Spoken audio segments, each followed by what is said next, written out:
November 2nd, 1983, Moscow. An early winter chill hung in the air as Yuri Andropov read the overnight intelligence report. The General Secretary of the Soviet Union, pale and ailing, ran the country from a small clinic just outside the capital. In the dim light, his tired eyes scanned for one code word in particular, RYAN. 2 years earlier, as head of the KGB, Andropov had launched Operation Ryan, the largest peacetime intelligence operation in Soviet history. RYAN, an acronym for Nuclear Missile Attack, was born of Andropov's conviction that the United States was plotting a surprise nuclear strike on the USSR. From his hospital bed, Andropov recalled the closed-door meeting when he and the late Brezhnev warned senior KGB officers that the Americans were preparing a decapitating nuclear blow.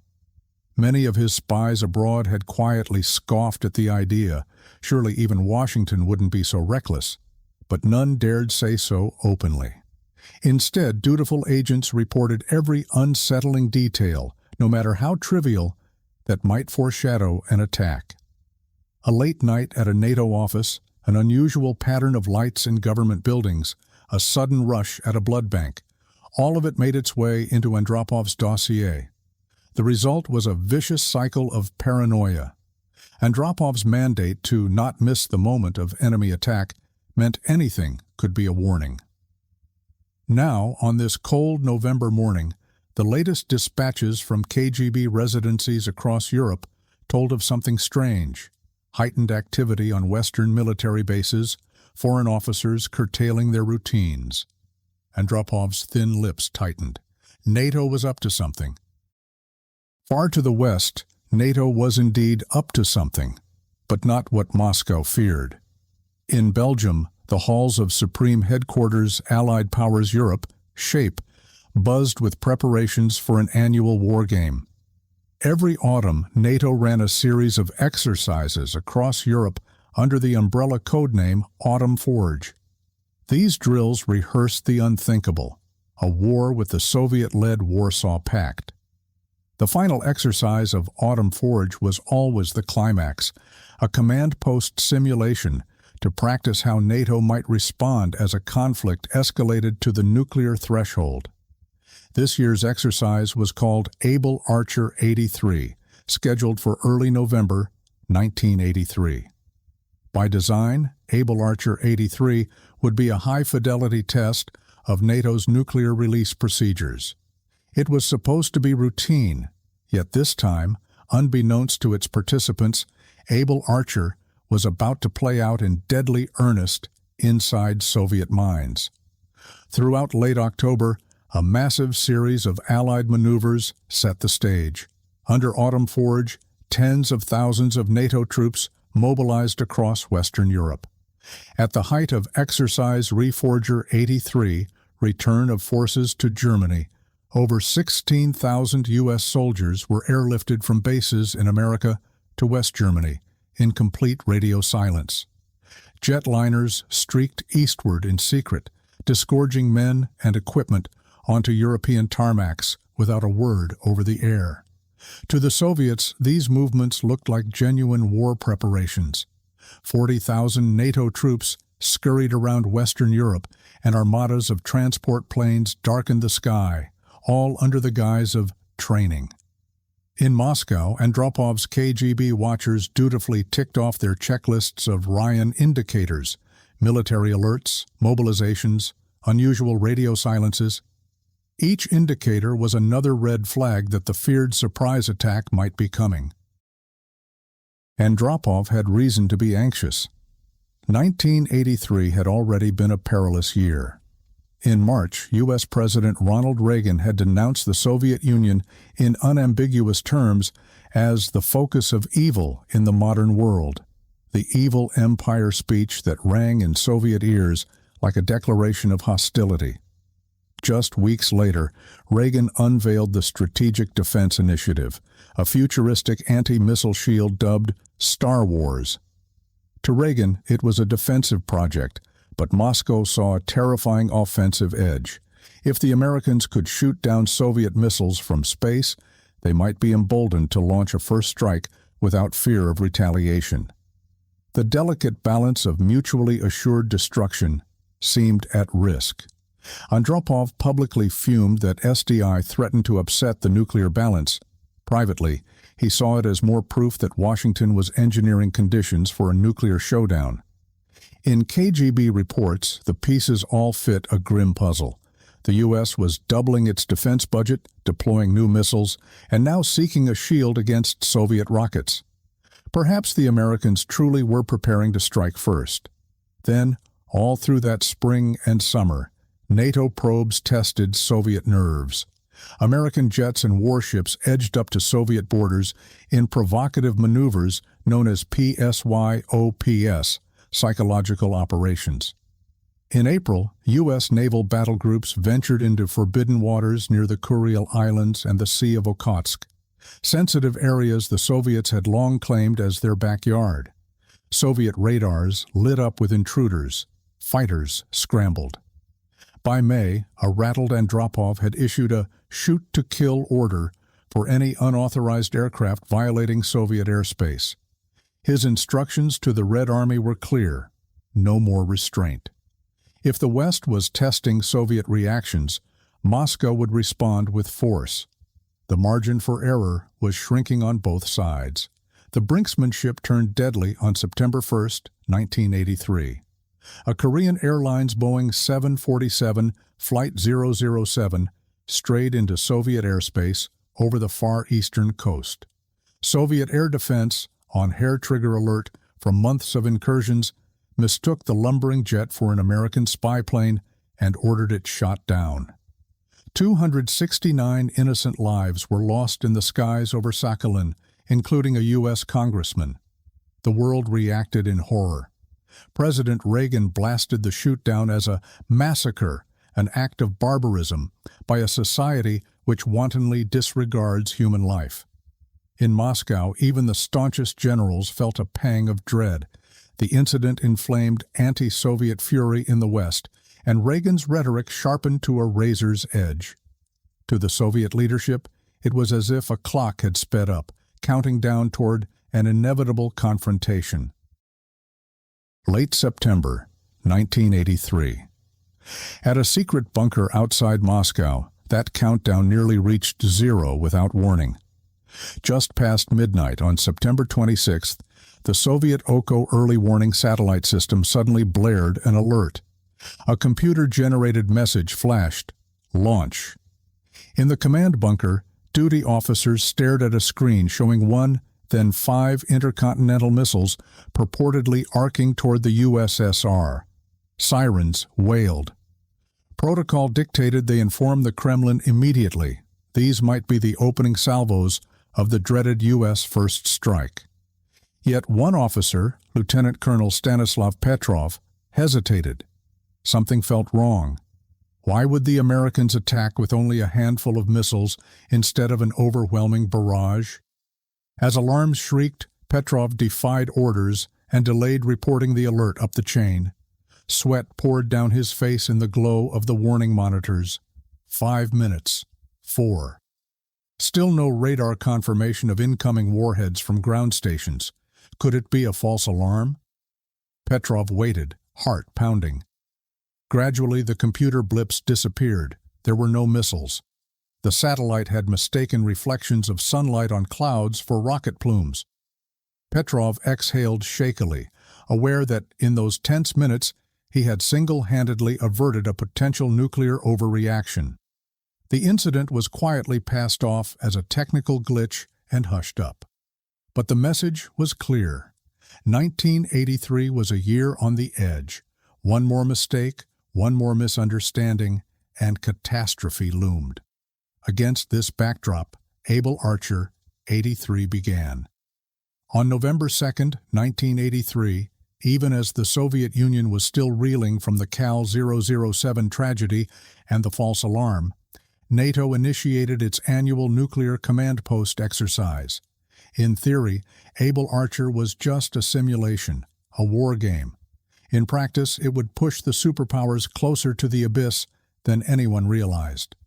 The Able Archer scenario imagined a steadily escalating clash between East and West. According to the script crafted by NATO planners, the year 1983 saw crisis after crisis erupt around the globe. Soviet proxies and Western-backed forces clashed in the Middle East. Conflicts in Yemen, Syria, and Iran drew the superpowers into a widening confrontation. In the war game's fictional timeline, Moscow seized the initiative and went on the offensive in Europe. Countries that had been neutral, Finland, Yugoslavia, were pulled into the maelstrom, falling under Soviet pressure.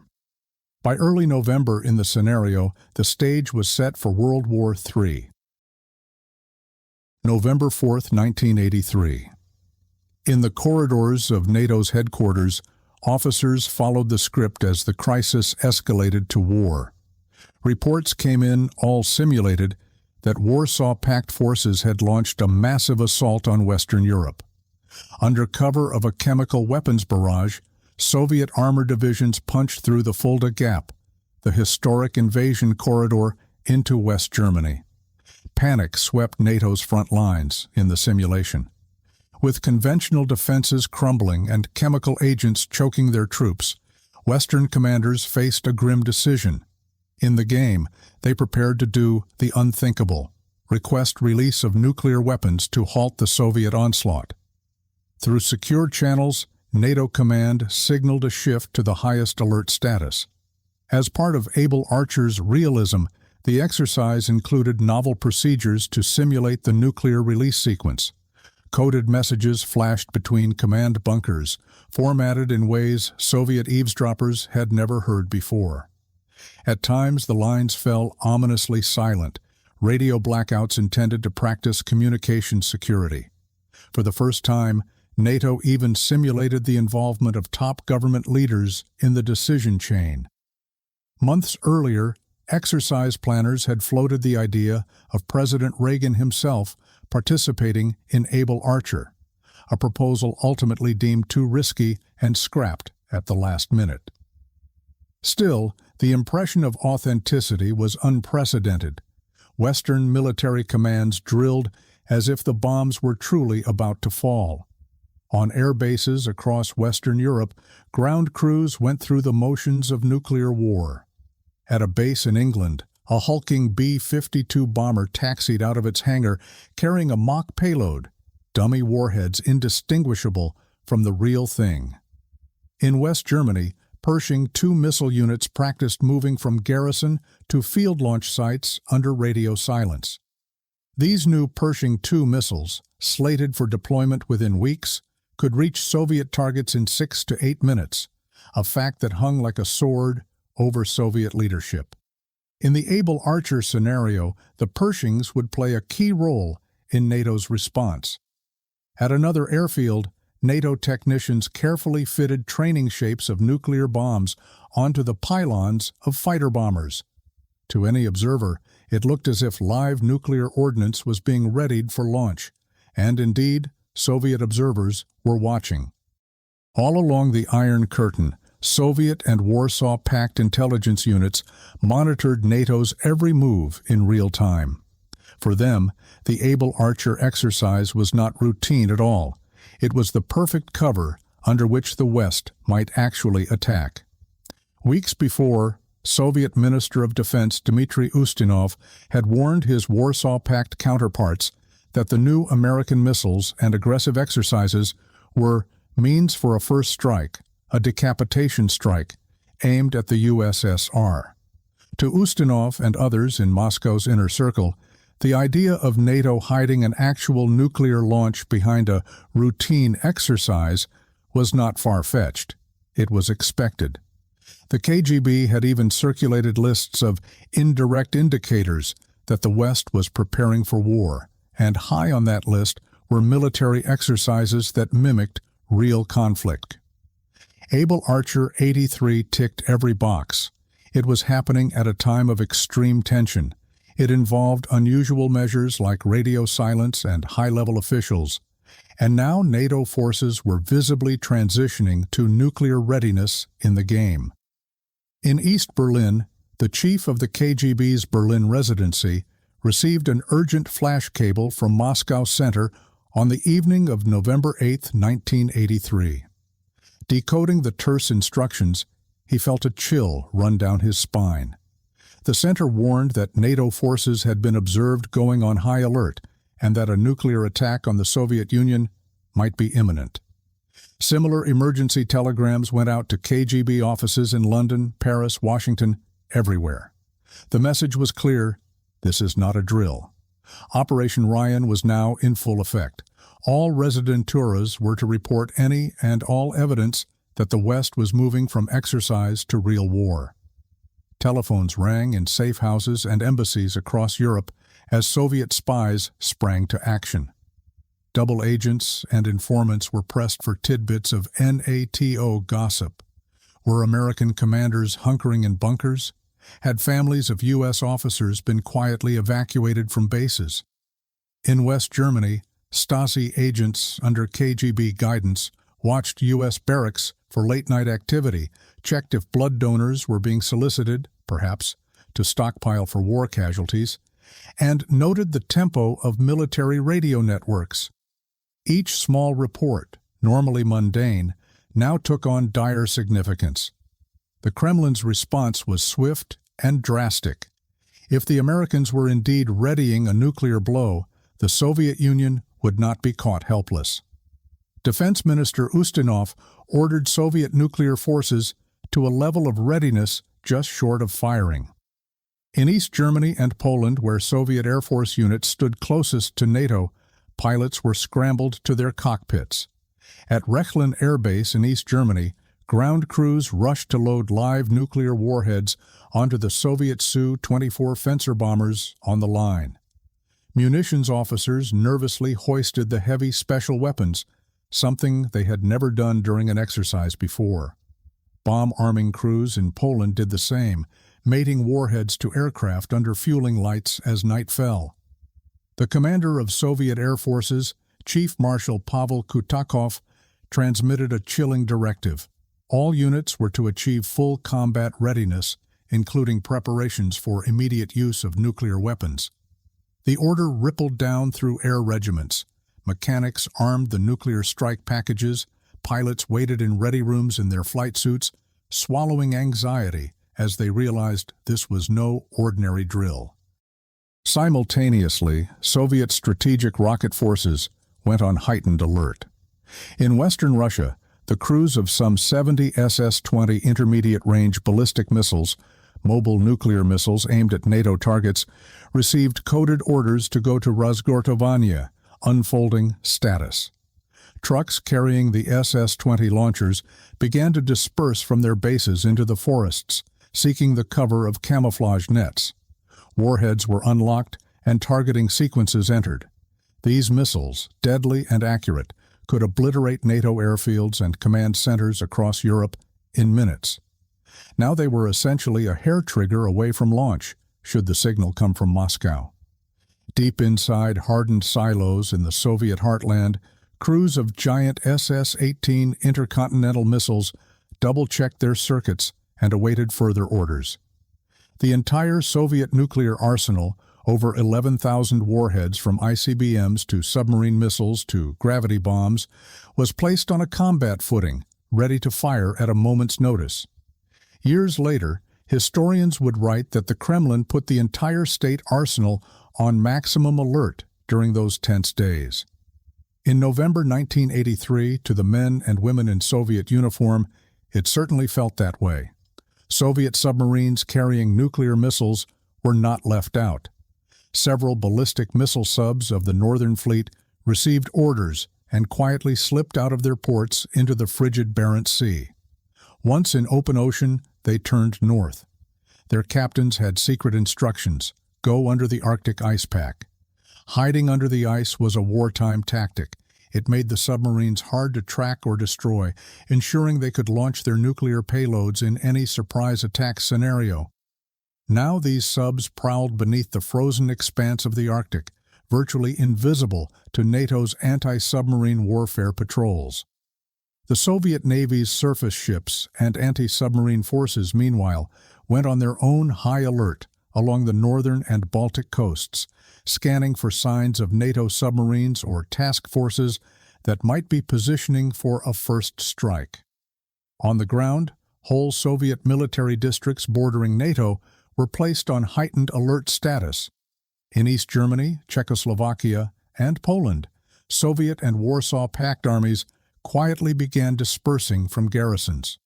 At some bases, troops were roused in the middle of the night of November 8th and 9th and told to load live ammunition.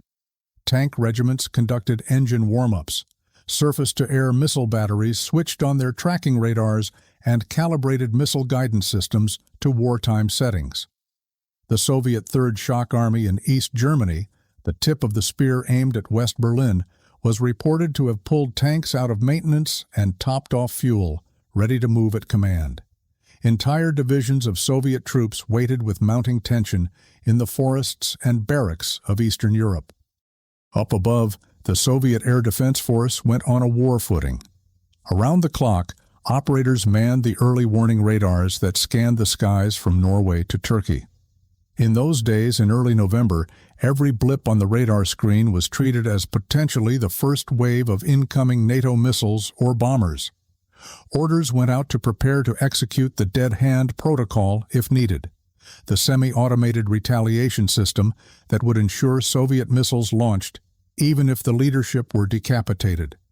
Though not fully activated, just the contemplation of such doomsday machinery underscored how grave the situation had become.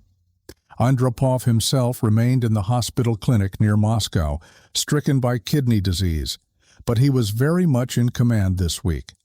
A special communications link had been installed in his private room. On November 9th, Andropov huddled in a dressing gown with Defense Minister Ustinov and Chief of the General Staff Marshal Nikolai Ogarkov by his bedside. The mood was grim.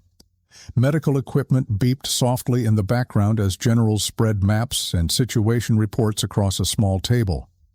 Andropov's skin looked ashen under the fluorescent lights. He was only 69, but the illness made him appear far older. A dialysis machine stood in the corner, a reminder that the Soviet leader was literally operating on borrowed time. Yet his mind was sharp and focused on the reports at hand. The trio of Soviet leaders reviewed the evidence. NATO communications implied nuclear release. Multiple Western air bases had loaded nuclear ordnance on planes, and those 16,000 U.S. troops flown into Europe under radio silence were now deployed in forward areas. Could this all still be an exercise? Ogarkov, the hard-nosed strategist, tapped the map. If NATO were going to attack, the scenario would look exactly like this. Under his breath, Ustinov quoted an old Russian proverb, "Trust but verify." A dark irony, since trust was in short supply. One of Andropov's aides fetched from a steel case a secure device and placed it gently at the General Secretary's side. It was the Cheget, the Soviet nuclear briefcase. Inside was a direct line to the nuclear launch system, along with the codes needed to unleash their arsenal. Andropov's fingers trembled slightly as he opened the case. He knew what it meant. They were seriously considering the possibility that he might have to authorize doomsday tonight. The conversation in that clinic-turned-command post turned to the most dreaded question: should we strike first? If NATO was really preparing to launch, waiting for confirmation might mean losing the Soviet Union in a hail of enemy warheads. Marshal Ogarkov argued that the Soviet doctrine of launch on warning demanded readiness to preempt an imminent attack. With Pershing the 2 missiles soon in Germany, NATO could decapitate the Soviet leadership in 5 minutes, meaning their only chance might be to fire before those missiles left their silos. Andropov closed his eyes. Only 5 months earlier, in a candid moment, he had confided to a visiting Western emissary his deepest fear. This war may perhaps not occur through evil intent, but could happen through miscalculation. How bitter that thought was now. Miscalculation was precisely what he faced. Was NATO truly on the attack, or was it a rehearsal? If he guessed wrong, millions could die needlessly. If he waited too long, the Soviet Union might perish. Ustinov, gruff and direct, noted that some indicators didn't fully add up. U.S. intercontinental forces in America had not visibly moved to the same level of alert, for instance. Perhaps that was a sign, however slim, that this was still an exercise. Back and forth the debate went, each man keenly aware of the stakes. In the end, Andropov made the call. The Soviet Union would prepare for the worst but hold fire until absolutely certain. They would not start Armageddon on a hunch. The Soviet posture would be defensive, but fully ready to unleash a full counterstrike at the first unmistakable sign of a NATO launch. Unbeknownst to them, at that very moment, NATO was also on high alert, but only in the fictional world of Able Archer. Inside Western military bunkers, officers continued to carry out the scripted steps toward nuclear war, unaware that their Soviet counterparts had moved from script to reality. In a secure war room in Casteau, Belgium, Shape Commander General Bernard Rogers presided over the exercise's most dramatic phase. On November 9th, via encoded message, he requested political authorization for nuclear release, all part of the scenario. In the play acting of Able Archer, this meant NATO was now simulating the lead-up to an actual launch of nuclear weapons. As expected, permission was granted through the exercise channels. The next step, simulate going to DEFCON 1, the highest state of alert, indicating nuclear war was imminent or underway. Even during the Cuban Missile Crisis of 1962, U.S. forces had only gone as high as DEFCON 2. Now, albeit on paper, NATO was practicing a shift to DEFCON 1, a chilling milestone. In West German and British command centers, staff dutifully followed the Able Archer injects. They circulated flash messages that, after reports of chemical attacks, Saussure, Supreme Allied Commander Europe, has ordered an increase to DEFCON 1. Radar stations practiced switching their displays to a mode that would filter out civilian air traffic, a wartime setting. The U.S. Strategic Air Command in Omaha, playing along in the exercise, ran drills to simulate readiness of their nuclear bombers. Training tapes with coded doomsday messages were transmitted just as they would be in a real alert, though real forces were not actually deployed. From the outside, however, these actions could easily appear identical to genuine war preparations. The Soviets were on the outside, looking in through a glass darkly. And some things they saw or heard convinced them further that war was at hand. On secure lines, NATO officers sometimes slipped up under the pressure of managing the complex game. In one instance, a U.S. commander referring to a drill mission of B-52 bombers accidentally used the phrase nuclear strike during an open transmission. It was a harmless error in context. He meant a conventional practice sortie, and in the exercise scenario, all strikes were nuclear anyway. But if Soviet SIGINT, signals intelligence, intercepted that line, the impact would have been electric.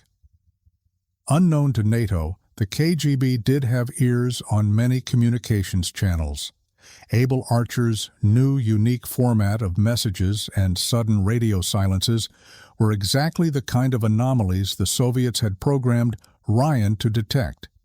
Every such blip was another entry on the Soviet alert board. Meanwhile, U.S. and Allied intelligence were only dimly aware of the gale of Soviet activity swirling just over the horizon. At a U.S. Air Force intelligence center in West Germany, Major General Leonard Perroots stared at reconnaissance reports that had crossed his desk on November 9th. As the Deputy Chief of Staff for Intelligence at U.S. Air Forces Europe, Perroots was responsible for monitoring Soviet and Warsaw Pact military moves. He had seen unusual things in the past few days, a surge in Soviet aerial reconnaissance flights, for instance. At least 36 Soviet spy planes had buzzed along NATO airspace this week, far more than usual.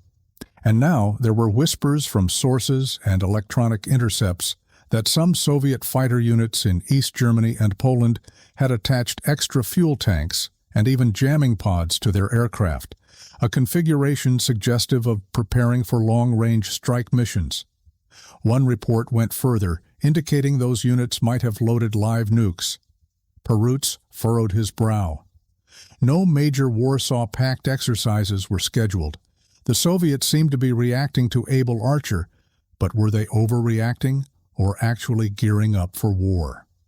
In the back of his mind, Perroots recalled a U.S. Special National Intelligence estimate from earlier that year, which argued that if the Soviets only put a few select units on alert, it was likely just posturing or caution, not a prelude to full war. Indeed, the intel estimate stressed that confining readiness to some air units would make no sense if Moscow truly expected nuclear war. Perhaps, Perroots thought, the Soviets were rattling their sabers, trying to spook NATO or glean intel by provoking a visible response. Still, the number of anomalies was piling up uncomfortably. On the evening of November 9th, General Perroots briefed his superior, General Billy Minter, on the situation. In the fluorescent-lit Operations Center at Ramstein Air Base, Perroots pointed to the map covered in acetate markings of recent Soviet flights and unit status changes. "They're unusually active, sir," he explained. "It's probably a reaction to Able Archer." Nothing conclusive. General Minter, commander of U.S. Air Forces Europe, looked concerned. "Do you think we should increase our real force generation, our actual alert posture, in response?" he asked.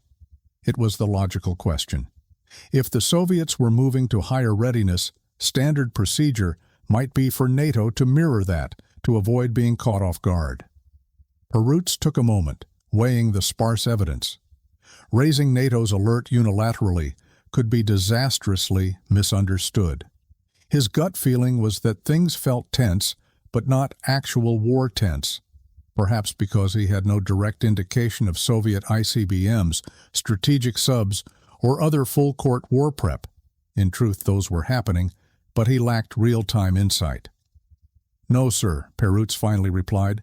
"We'll carefully watch the situation, but there's insufficient evidence to justify increasing our real alert posture." Minter nodded, trusting his intel chief's judgment. In that moment, a potentially fateful decision was made. NATO would not respond to the Soviet alerts with its own. Unknown to either man, this restraint may have saved the world. Years later, the President's Foreign Intelligence Advisory Board would laud Perroots' call as a fortuitous, if ill-informed, decision.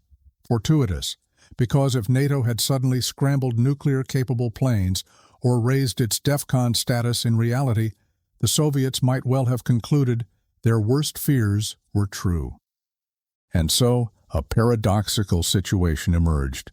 In the West, a simulated war raged towards nuclear oblivion, while in the East, a very real war posture took hold, teetering on the edge of a launch.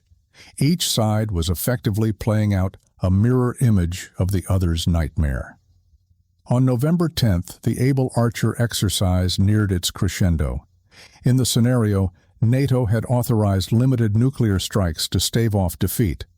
The nuclear forces of the alliance, again, only in the computer and map exercises, were unleashed. On paper, American and British fighter bombers dropped nuclear bombs on Soviet formations advancing through Germany. Longer-range U.S. Pershing II and GLCM cruise missiles were launched at Warsaw Pact command centers. Strategic bombers were directed to targets in the USSR. The script envisioned about 200 nuclear weapons used in Europe in this first wave. The wargame referees noted the results. Key enemy units destroyed, but massive retaliation from the other side also began. The conflict escalated rapidly. As intended, Able Archer was demonstrating how any nuclear exchange would spiral into full apocalypse. By exercise design, once the first nuclear threshold was crossed, the strategic forces, ICBMs and submarine-launched missiles would come into play.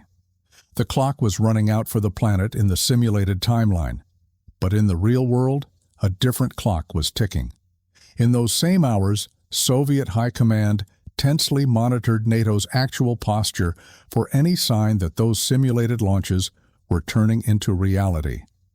In the pre-dawn hours of November 11, 1983, Soviet early warning satellites completed another sweep over North America.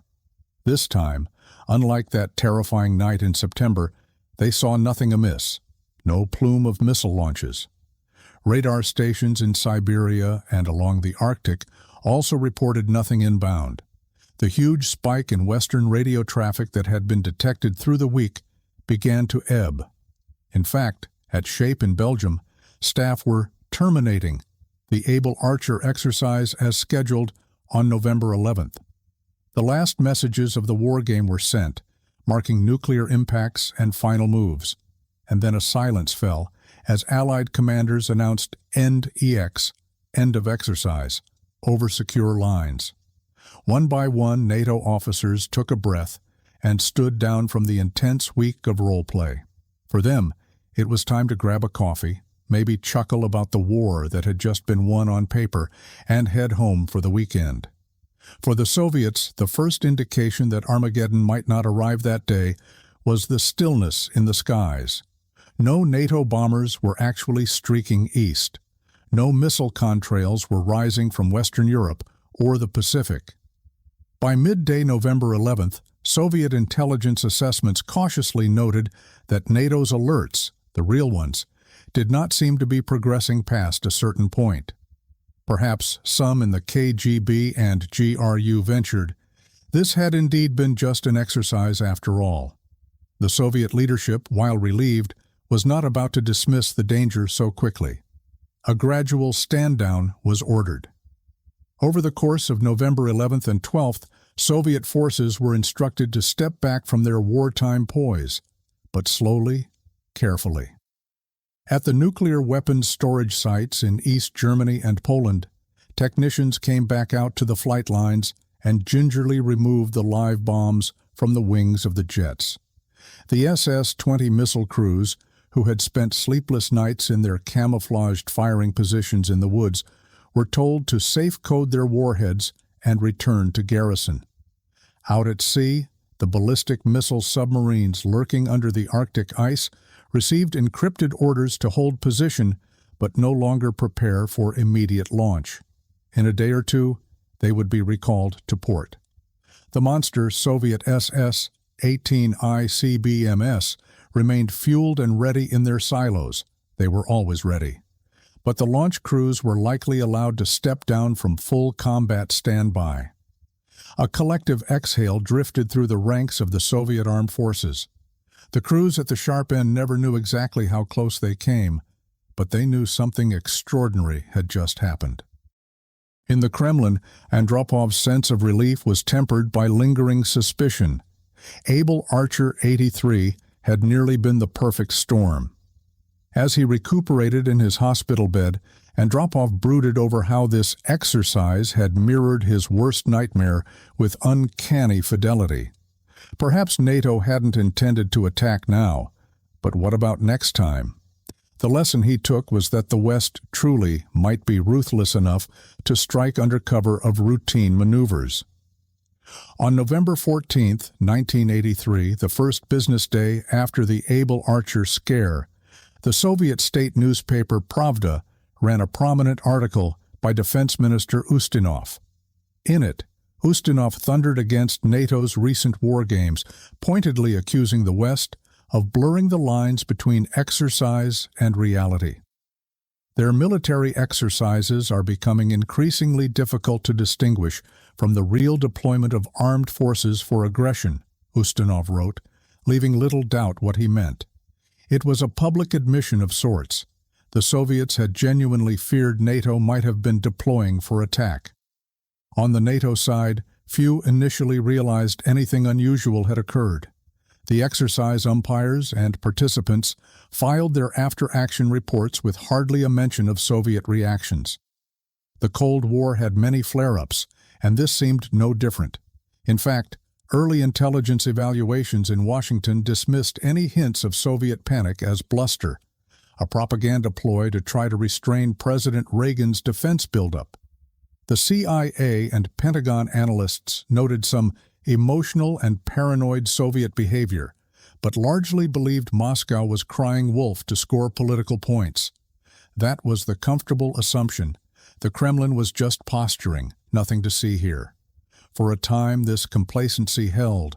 Yet evidence to the contrary soon trickled in, particularly from the British.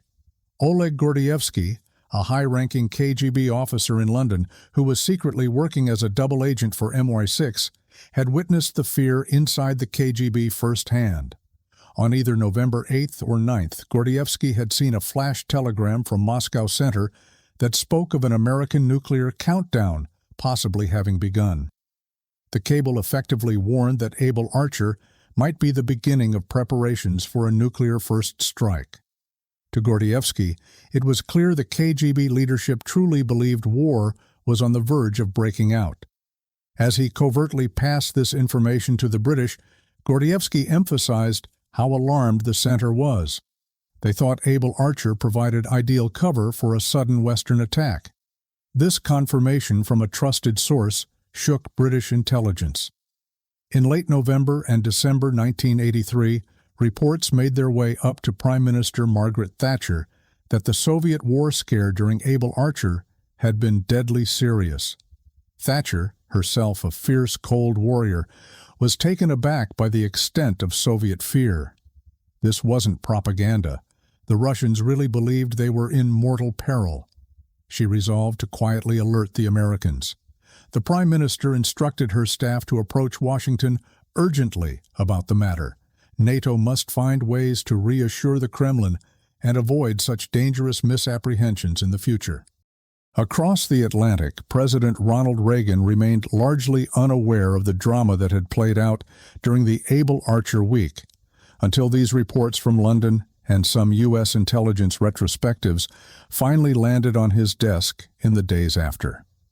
When Reagan grasped the implications, it truly jolted him.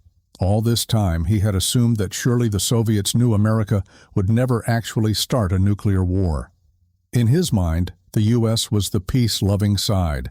Only a madman would launch Armageddon, and despite his harsh rhetoric, Reagan never considered himself or America in that light. But here was evidence that the Soviet leadership, paranoid and scarred by history, genuinely thought the United States might launch a surprise attack.